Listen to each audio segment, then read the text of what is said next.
Joel! Joel! Bakit? Asan yung nanay mo? Nakakainis yung nanay mo na yan. Ay, nag-away ulit kayo? Ba't ka sumisigaw dyan? Yung nanay mo nakakainis, nakakasawa na. Grabe talaga yung nanay mo, no? Nandun ako kalakong pare. Nagiinom kami. Pagod ako ngayon eh, gusto ko lang mag-enjoy. Pumunta pa doon, sinusundo ako.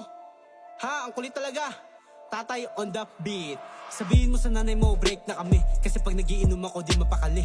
Gusto ko lang naman magpahinga saglit. Kaso nga lang pag nasa labas ay pinapauwi.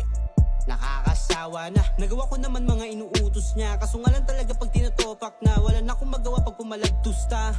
O diba? Sino magiging masaya dito? Wala, di na para pa magpanggap.